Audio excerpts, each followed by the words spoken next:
And welcome back to Hot and Cold Podcast. Today we got a very special episode for you today.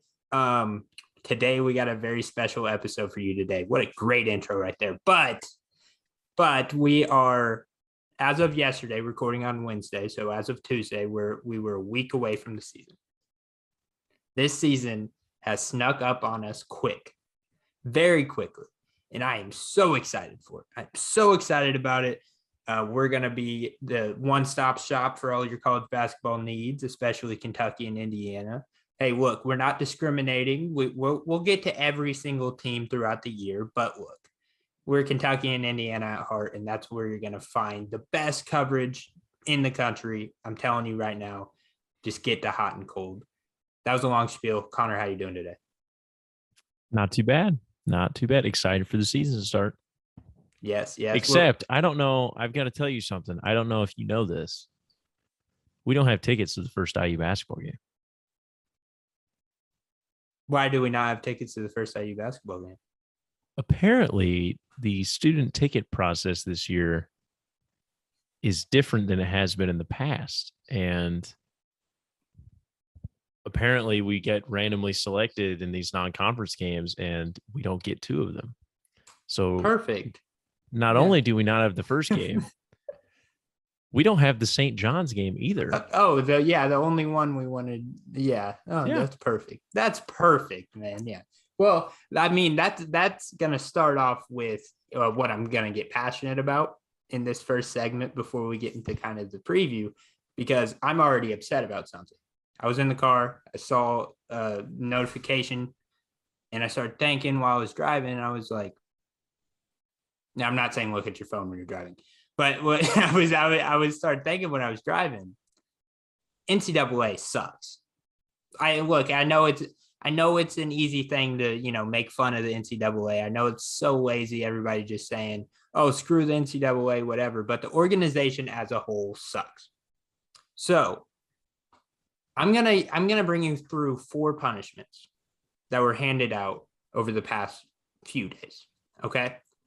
4 punishments, not really all equal in, severity. One was from a while ago, actually, but not all equal in severity for the actual punishment. And 2, which you could argue are maybe the least that matter the least, had the worst to do with it. Let's start off with the first one. Mark Few, he got a DUI, suspended 1 game. I saw the tape. He got the DUI. He just didn't consent to getting, the whole test done, and he got taken to jail. I get it, whatever. 1 game, still DUI against the law, got arrested, whatever. Second one, Kofi Coburn, selling his memorabilia, right? That when he thought he was gone from the program. He was in the draft at this time. A week later, what he did would have been illegal. Gets suspended 3 games, the first 3 games of the Illinois. So already off the bat, more severe than Mark Few's, breaking the law. And then we get into Jaylen Wilson. Jaylen Wilson, obviously Kansas player, really good player. We've talked about him a lot. We've talked about how he needs to get more consistent. Great player. A week before his 21st birthday, DUI, gets arrested. 4 games. 4 games. And then today, Oklahoma State's appeal gets denied, and they are banned from the postseason this year. So I just want to talk about the NCAA a little bit. And I'm a Kentucky fan. So I think what I have to say here just shows that I am not biased about this. The NCAA is so backwards for the Blue Bloods. That's all they care about. The fact that Gonzaga, who I'm considering a Blue Blood as of now, over the past couple of years, they've been the Blue Blood. They've been around nothing. That is not a punishment. I think he misses 1 game versus, I don't even like Dixie State or something. Jaylen Wilson for Kansas. Underage drinking and driving. I will forgive Jaylen Wilson because he made a mistake. He's owning up to it, whatever. But it's against the law. And he gets one more game than Kofi Cockburn, who sold his own memorabilia when he didn't think he would return to the program at that time. Oh, look, we know because we covered this. We followed this. At one time, it was set that he was going to Kentucky or at least leaving.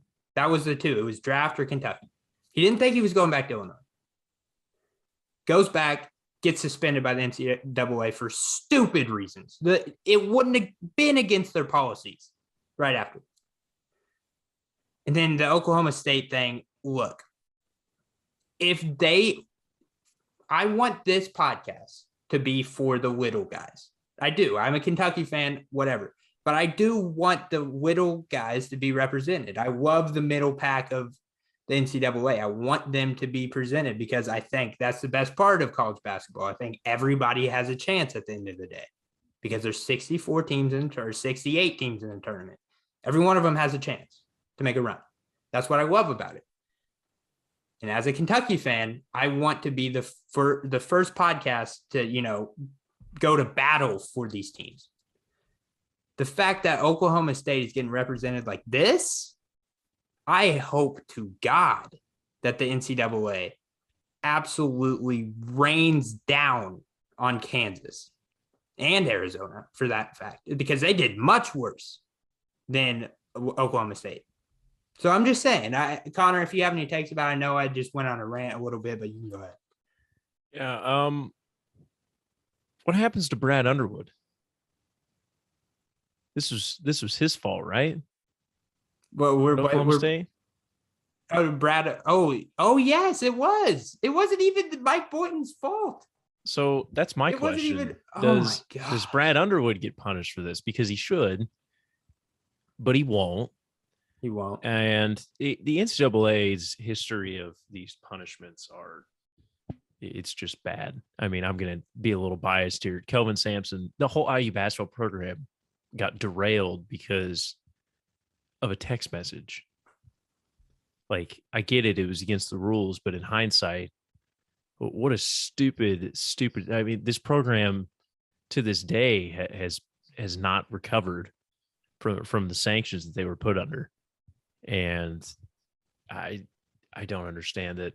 The Mark Few thing, one game is, I've seen so many people talk about that. That's not good. Doesn't make any sense. Not good at all. It makes no sense. No. Look, I saw the video, and I know this is common practice now. The common practice is when you get pulled over for a DUI, a lot of people, they're just not doing the test. They're not consenting to the test because you don't have to. And, they're calling your lawyer. And as soon as, you're let go the next morning, they can't prove anything. So, I mean, I get it. I get why he did that. I get why he got arrested. He may have not been drunk. I don't know. He was a suspicion of DUI is why he got arrested. But one game compared to Kofi Cockburn's 3. I mean, Kofi Cockburn did absolutely nothing wrong in this situation. Nothing. It's the NCAA's fault. I mean, their rules on this are so unclear. The NIL to this day is still unclear for certain teams, states, conferences. There still isn't a clear-cut set of rules that everybody has to follow. It's kind of just everybody's doing their own thing at this point. Yeah. And now you're just going to punish people because you feel like it. I mean, first off, you're punishing a guy that decided, you know what, I'm not going to go to the draft. I'm going to come back and play college basketball. That's huge for college basketball. He is going to be in the conversation for National Player of the Year. First team All-American. Yeah. Helps their ratings, makes them money. And you're punishing a guy for a little error because he messed up the rules for a week. I mean, it's just dumb. It's ridiculous, man. It's one of the craziest things I've ever seen that they it's just so backwards. There's no consistency in anything they have ever done. Nothing. None. So look, I feel bad for lumping Jaylen Wilson in with this because look, he's a dumb kid. He made a mistake. Like we're kids. I wouldn't do that, but I understand the kid's mindset. Like I would never drink and then get in a car. Like I just that's the dumbest thing that you could do. That's like there's so many other ways to get around it. And look, I didn't want to bring this up. We're not NFL, and I'm not using this to make a point because it's tragic. It was a tragedy what happened. But Henry Ruggs, the exact same night, I believe, he drunk driving. And I'm not saying what Jaylen Wilson was as drunk or was as stupid as what Henry Ruggs was doing. I don't know the specifics behind it. But that exact night, Henry Ruggs, he tragically killed somebody from a DUI. Yeah.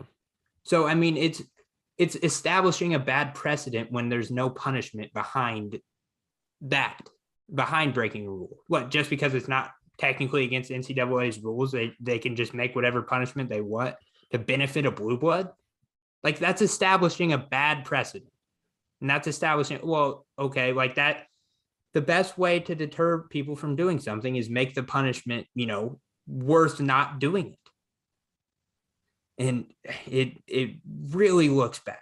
It looks terrible. And I don't want to, again, I'm not blaming Jaylen Wilson. From what I read, it doesn't sound that bad. Like he was that drunk. I think he was just underage.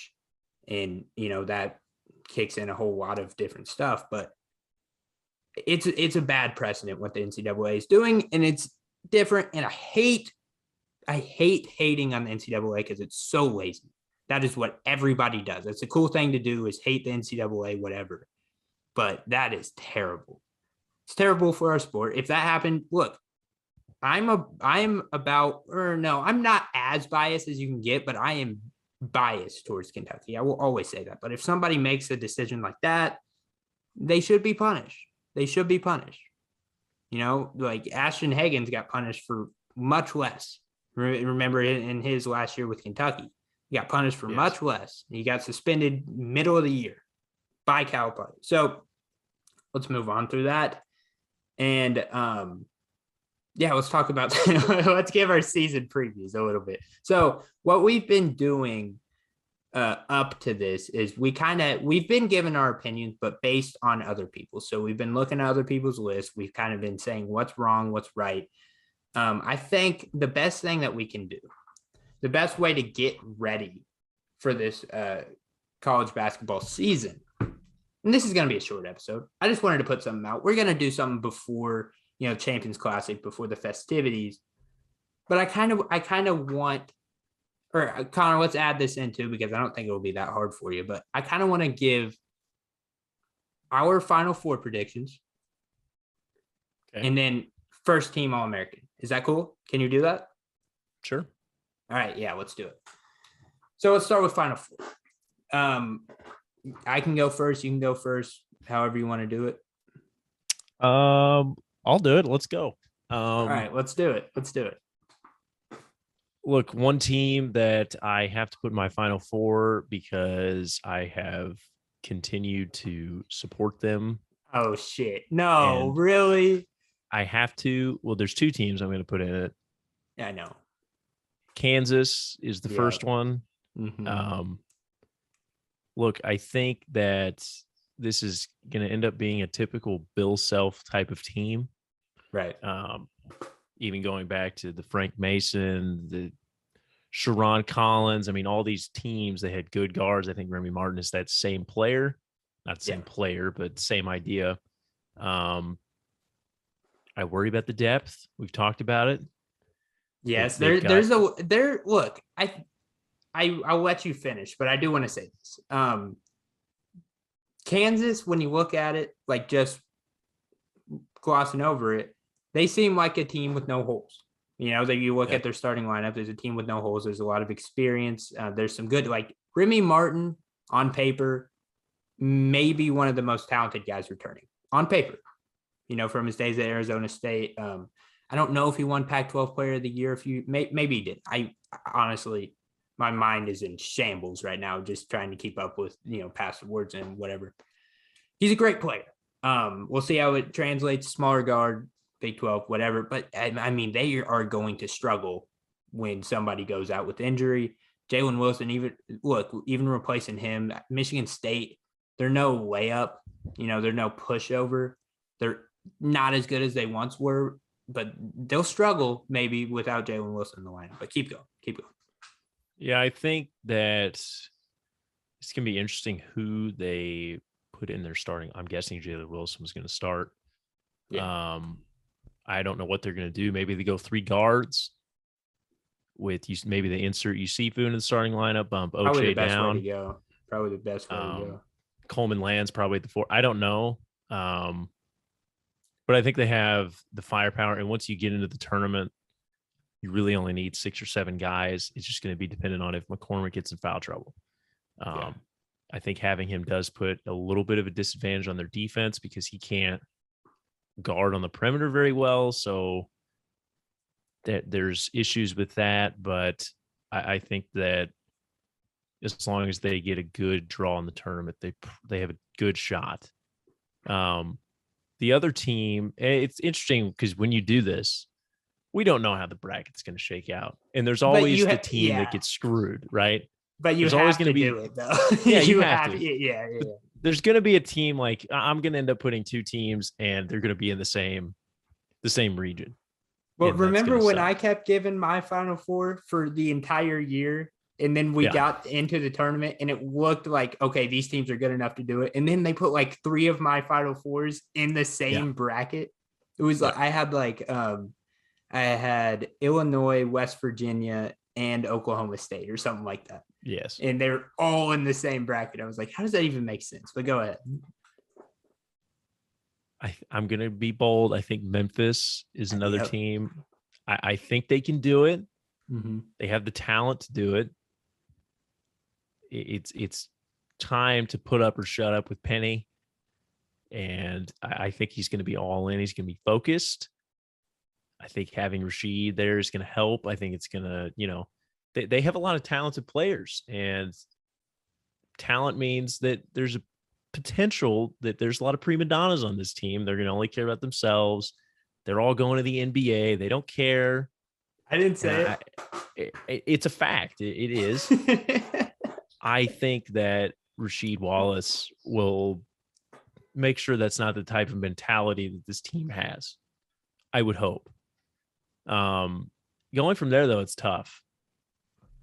Like, again, we've talked about, I don't think UCLA is going this year. Okay. I think they're going to be good, but I don't think they're going to get back. I'm going to have to probably go with Villanova as my 3rd team. Okay. Gillespie, he's our guy. He is our guy. And we ride or die with Gillespie. Experienced guards are going to take you places. So I think that, and I love Jay Wright. I think he's probably the best coach in the country. Yeah. And they're going. Now, I'm struggling on a 4th team here. Okay. I really am, because I know for a fact Purdue's not going to the final. Dude, that's just not happening. There's a team that was on my short list that, and don't guess it because it'll be my punchline after mine, but like, there's a team on my short list who I have become high on recently, who I specifically left them out because of coaching. I think that's kind of what you're doing with Purdue a little bit. 100%. Yeah. All right. I'll let you go then. I think this is going to be a little bit of a shocker. Okay. I think Texas makes the Final Four. There you go. Look, I'm high on Chris Beard. Uh-huh. I like the players they have. I know I've been low on Marcus Carr. I still think he's a good player. You hate wait, no. Low on Marcus Carr is an understatement. That is the understatement of the episode so far. Yeah. Let's clarify. Probably. Every time Marcus Carr has been brought up in our previews, you have said overrated. Yes, he is. Okay. That's because people put him on a pedestal as they do. Top 5, top 3 Big Ten players. I just don't think was the case. Look, I'm buying low on ask you. I think he could surprise people. I've seen good things. You hear what Chris Beard said? Yes, I did. Yeah. So again, that's coach talk. What you're expecting that, but who knows? But they've got some talent, and I think this idea I saw, he's told the players straight up, nobody thinks you guys can play together. This is the narrative. We've got a bunch of individuals. We can't be a team. Mm-hmm. And I trust Chris Beard to get them to buy in. He's done this at Texas Tech. Basically, for multiple years, he's bringing in 5 to 6 transfers and just throwing them into the fire. Yeah. And he's used to that. And he's got a system that works for that. So I think they're going. Okay. So I'll spoil one thing. Are we going to be the only podcast in America that doesn't have number 1 and number 2 in their Final Fours? Probably, yeah. That's wild. Because Gonzaga is such an easy pick. It's I'm not going to pick them basically solely because of that. But it's easy.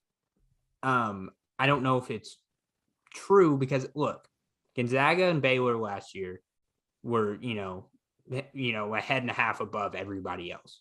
And that was obvious from the start. I don't know if it's that obvious this year. I think Gonzaga is probably the best team. They probably are the best team. I don't know, but they're going to have some matchup nightmares because, I mean, you saw it happen a little bit last year. Kispert and Timmy weren't guarding anybody inside. Chet can, Chet is going to his box scores are going to lie because he's going to have a lot of blocks, but he's not staying in front of a lot of people in the post. If we're going to be serious defensive problems. Yeah, they do.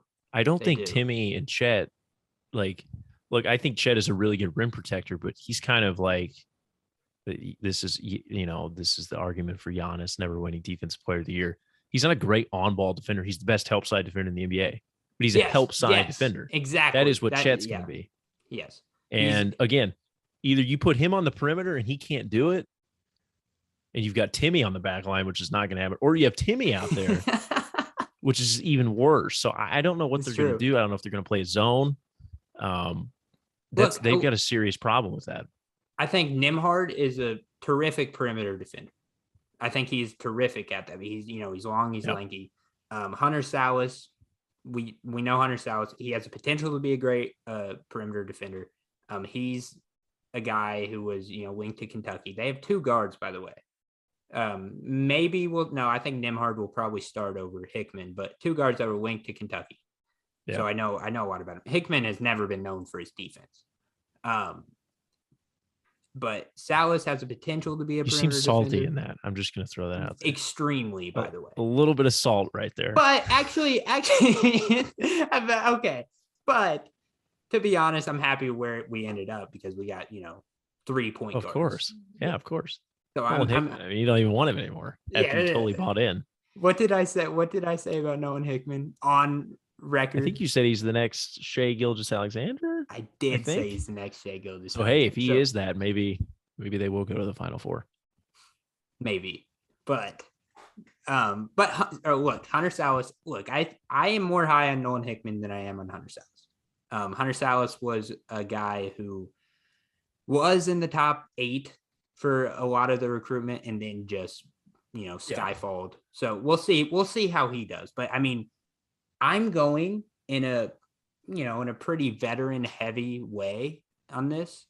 I think as you did as well, besides Memphis. So I think that's going to hurt because there are a lot of great teams this year.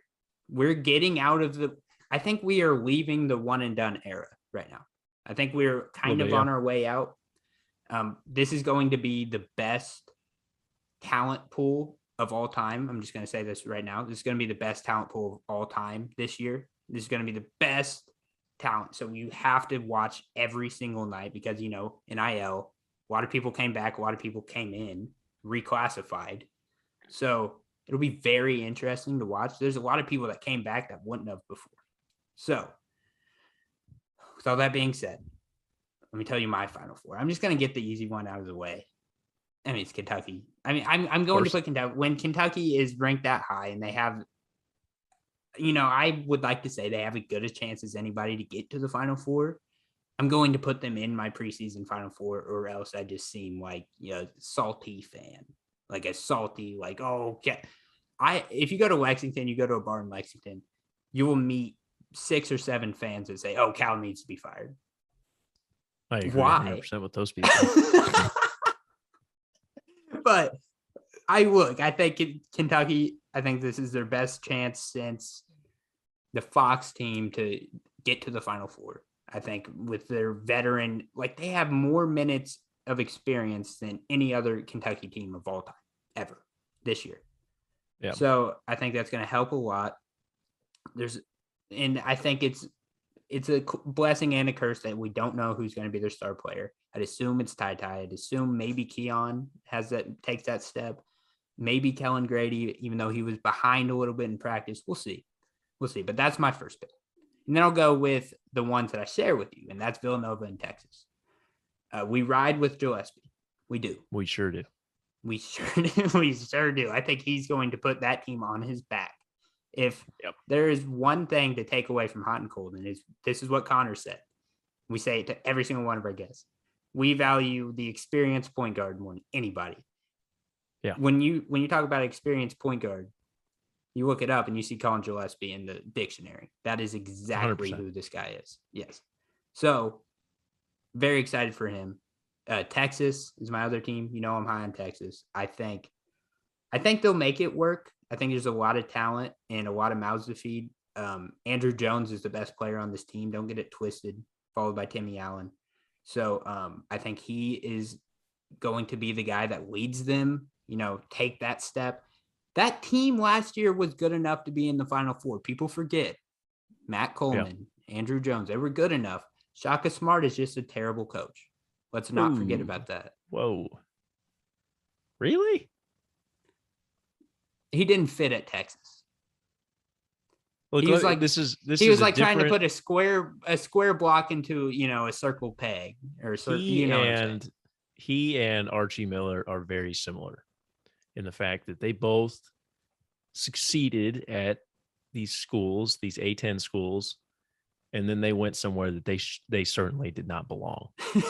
Personality-wise, I mean, it just didn't work. Shaka definitely at Marquette, much better fits where he's from. He fits better there, yeah. Archie, making guest appearances on Jeff Goodman's show. Maybe that's where he fits best. Getting paid $10 million to do that. Sure is. Look, he's going to end up somewhere, I think, just because of his circle of people that he knows and people that respects him. But those are two guys just didn't fit. I don't think they're bad coaches necessarily. That was a bit rough of me to say. Yeah. I think Chris Beard is a much better coach. Is that that is fair. Is that That's a little fair. bit more? Okay. All right, I'm happy to hear that. I'm happy we're on the same page. Yeah. I think not Archie Miller. I think Shaka Smart will do good at Marquette. He'll do good is relative. Yes. He may make a run here or there in the tournament from like the 10 seed. Okay. Yeah. So VCU Shaka hopefully is back. Gotta lose the hair. Last team. Look, I know. I think this is the SEC's year. Oh my. Arkansas. Give me Arkansas. They're in the Elite Eight last year. Eric Musselman. You say Jay Wright's the best.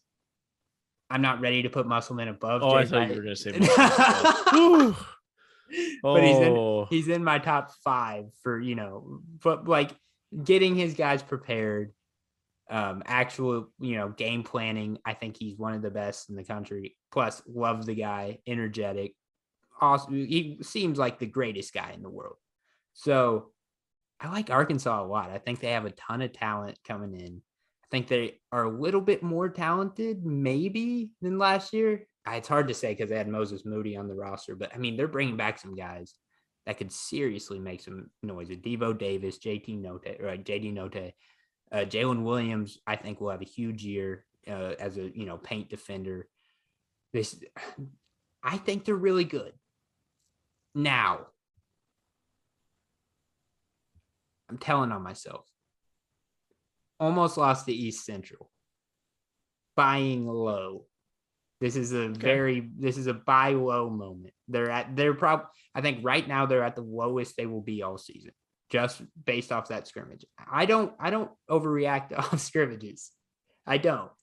It's fair. Although when I said that thing about Severe Wheeler, I'm not overreacting over a scrimmage.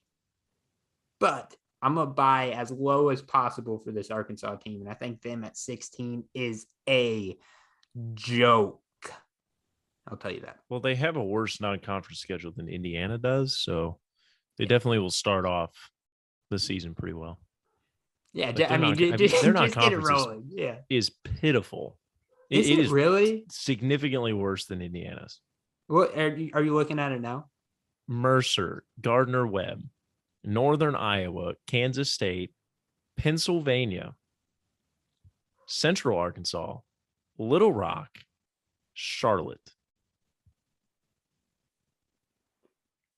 Thank God the SEC is going to be and Elon, really good this year. Thank God the SEC is going to be very good this year because they wouldn't have any tests. If the SEC was having like a normal year, they wouldn't have very many tests at all. That's not bad. A lot of off That's really nights. bad. Not a lot of off nights. At least IU's going to the Carrier Dome, right? I mean, yeah, that's true. That's a hostile environment. Don't sleep on Little Rock. Don't sleep on Little Rock. Oh gosh. Look, I think Arkansas is going to miss. I can't believe I'm saying this. They're going to miss Justin Smith and what he provided for them. I don't know who's going to provide that for them. He provided great defensive play, but also the slashing, the leadership. I don't know who's going to fill that role. I think he was a leader on that team. Yeah, and I'm 100% giving you that. I will not take that away. I think. Look, I do think just from if you follow Arkansas social media at all, their TikTok, like they're one of the most prominent on the app. Jaylen Williams is in every single one of those, and he was hanging out with the Barstool guys. You know, he's 6'10" sophomore. I think he could maybe take that step.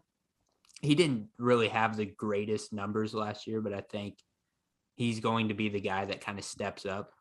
They still have Vanover coming back, you know, the 7'3" guy who can shoot. That's huge.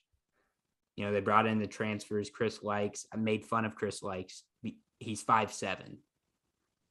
Yeah. That's going to hurt. That's going to hurt. Yeah. You're taller than Chris Likes. That's going to hurt them. No offense. I don't know why I said it like you're short. I've got a hot take for you on Arkansas. Yeah. Eric Musselman is Tom Crean 2.0. I hate that. I've never hated a take more than that. Like if I could, ball that take up, light it on fire and throw it in the trash can, I would. I hate that take. He's a modern day Tom Crean from Indiana, like 5 or 6 years ago, 7 years ago. I think he fizzles out. I think he's going to fizzle out. Because I like him. I'm serious. I think it's going to happen. I think he's peaked already. We need to get Tom Crean on this podcast. Yeah, I'm not saying. Look, Tom Crean went to Sweet 16. Like he built the program back up. I think that's what Musselman has done. The problem is, I think he's peaked already. I don't think they're going any farther than what they did. They started off, fringe tournament team, and now they're Elite Eight status. It's going to be hard to live up to those expectations. I know he's recruiting well. Tom Crean also recruited well. It didn't matter. And then things fell off the rails after a couple of years of not being good in the tournament. I can't put into words how much I hate this take. I can't. Look, as a full-on Eric Musselman supporter, I didn't like that. Can I tell you who was on my cutting room floor? Sure. I like Oregon a lot.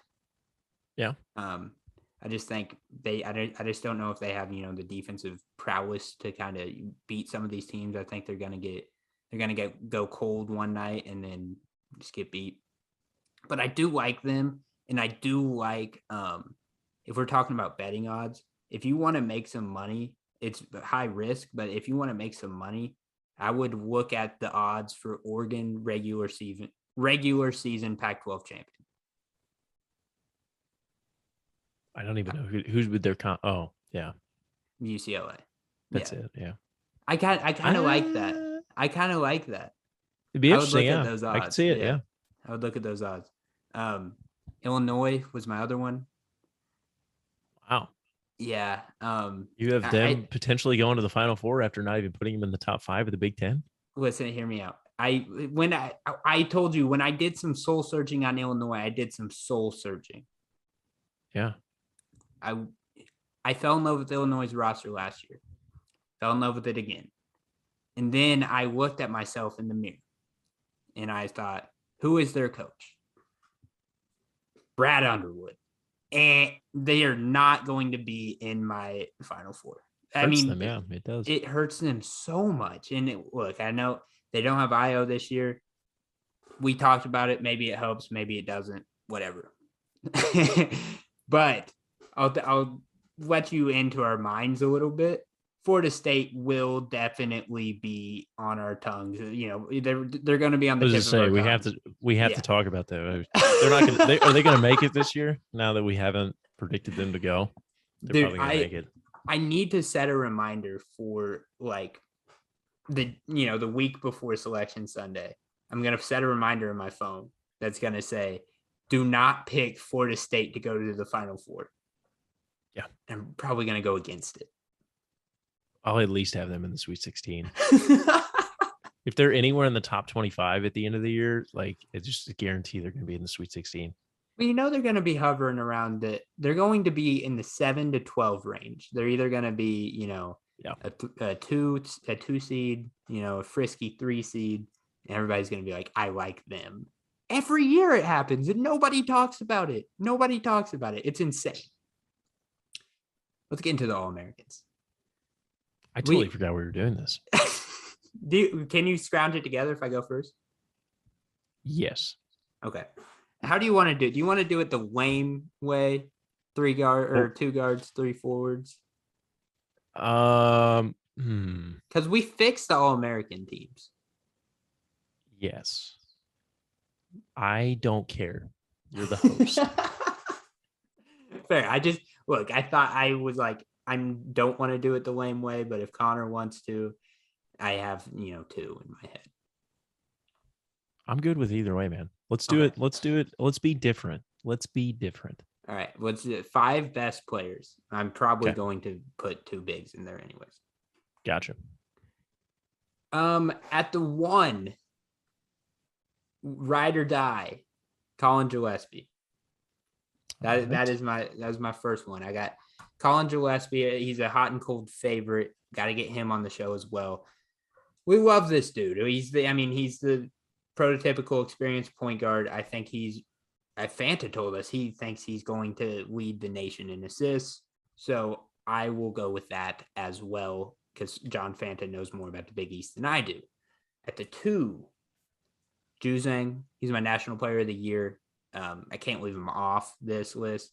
I got him averaging, more than 20 points this year on a loaded roster with probably, I said maybe Oregon topples him.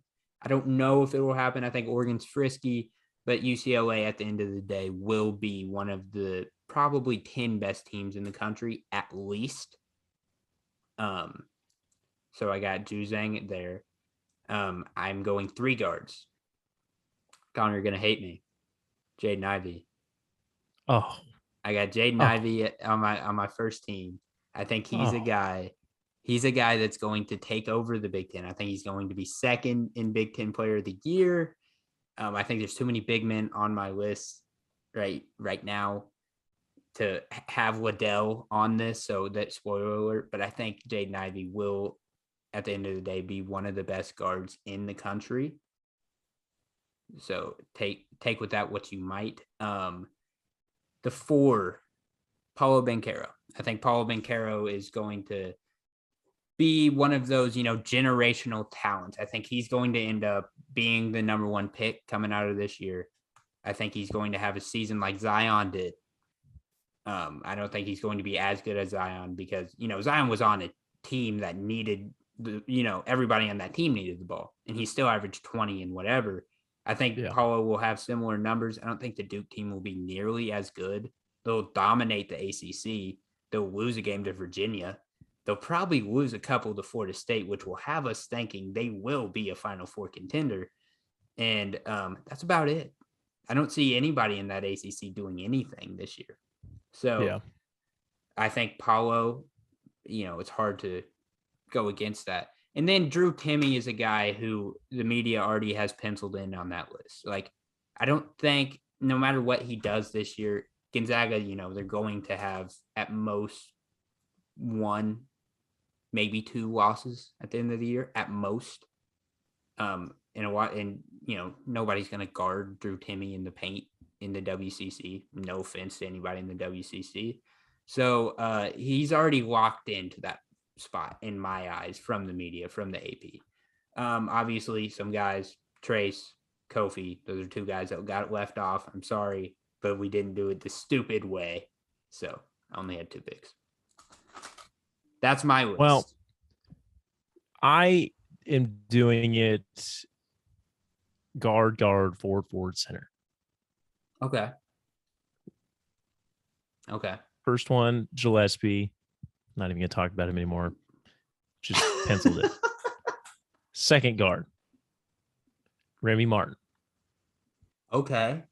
If Kansas ends up where I think they will, I think he's their number 1 guy. Yeah. And if he ends up where I think they're going to be, which is top 4 at the end of the year, right, then I don't know how you couldn't put him on there. Sure. First forward spot, Paulo, like you said. I mean, he's going to dominate. Yeah. Other forward spot, Trace. I have Trace at the forward. Breakout year is coming. Breakout year. Okay. I personally need it. I need it. I need Indiana basketball, so I need Trace to be really good. For your well-being, yes. Yes, for my well-being. It's okay to not be okay, Connor. Yeah. Center, Kofi. I think Kofi is going to dominate the Big Ten. I think the Big Ten is going to be the league of the big men.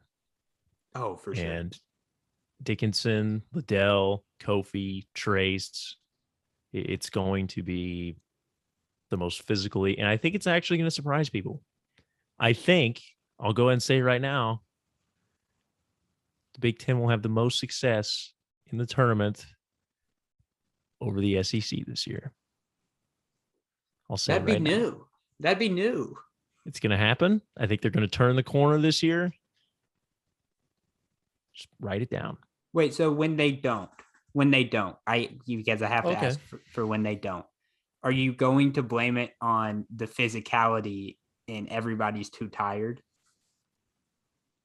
No, I didn't blame that last year. You blamed it on the COVID.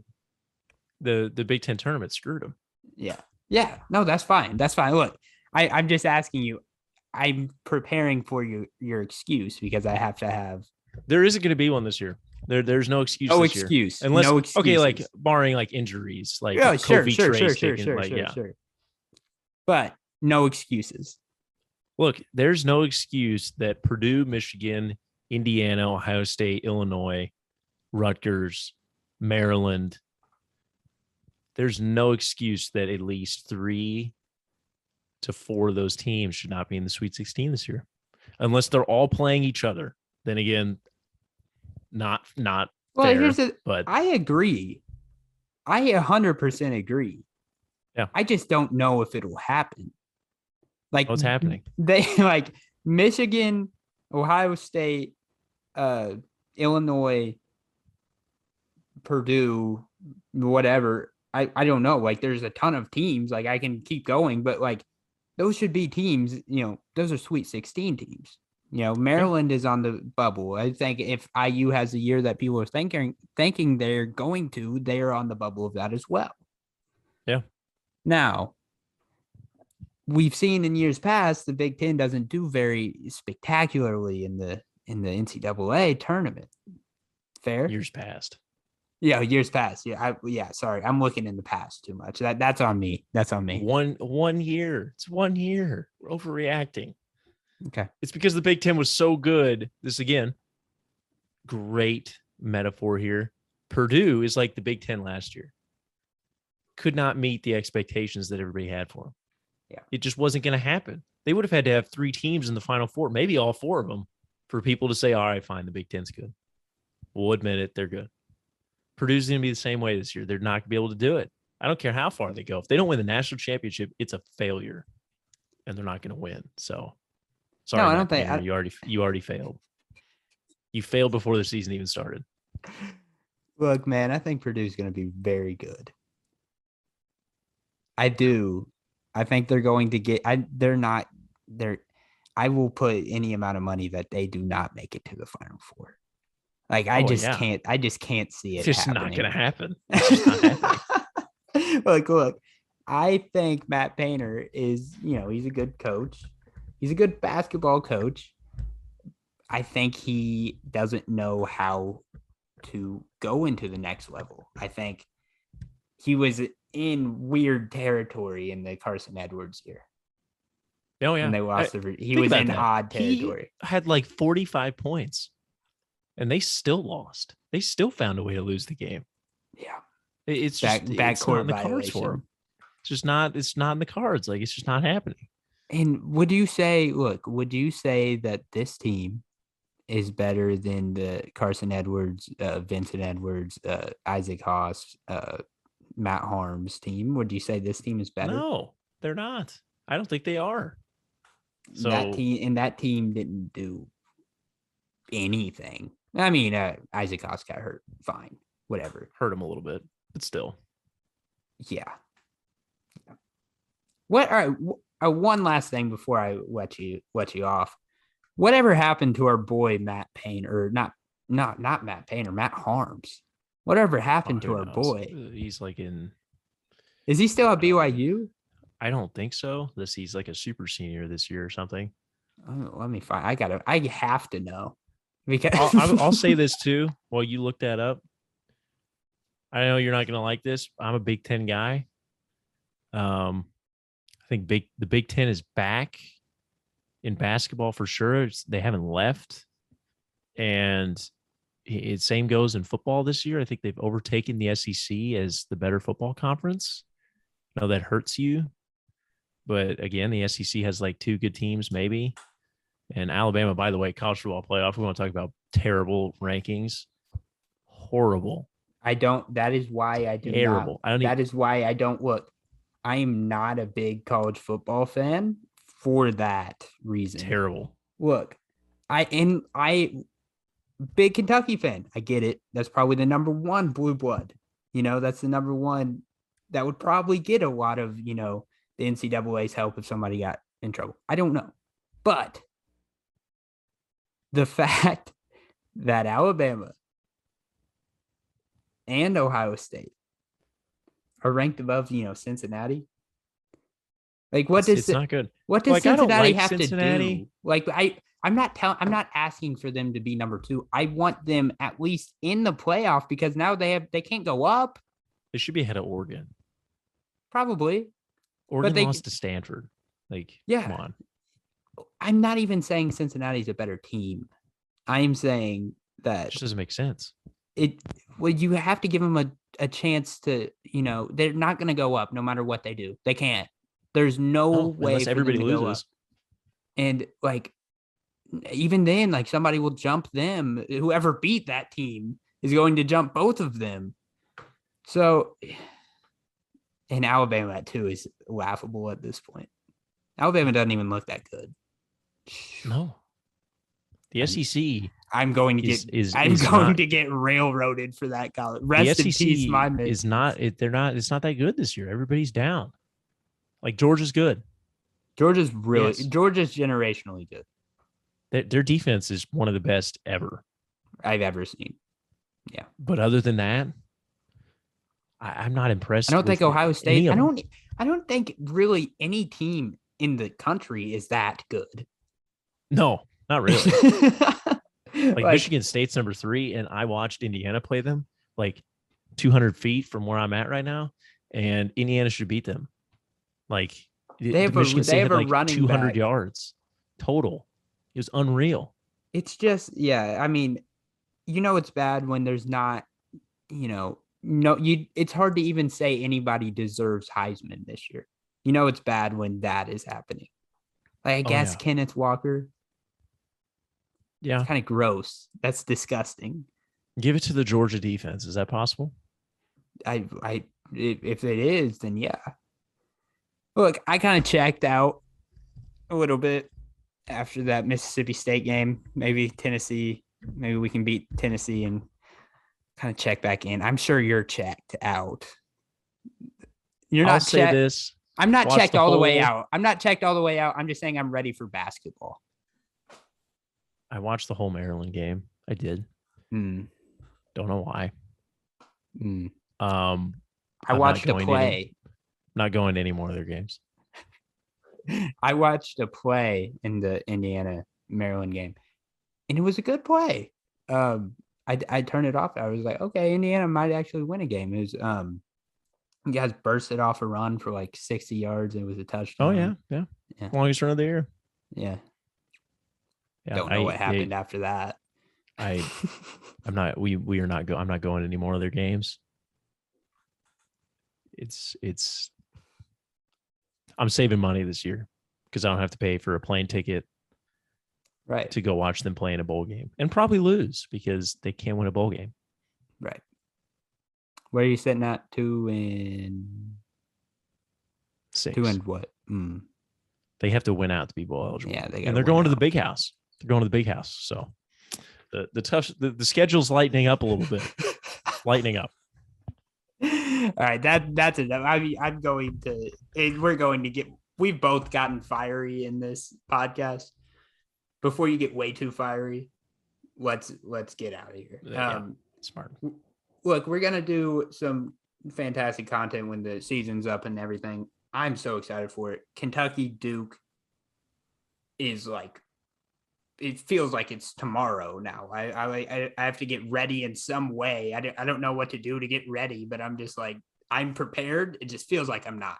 So I'm going to get out of here. I'm going to do some more research on Duke and get prepared for coverage, whatever. Connor, thank you for joining me. Thank you guys for listening. Subscribe, 5 stars, leave us a rating, like us on YouTube, whatever you're listening on, just show a little bit of love if you can. Thank you guys so much for listening and love you guys.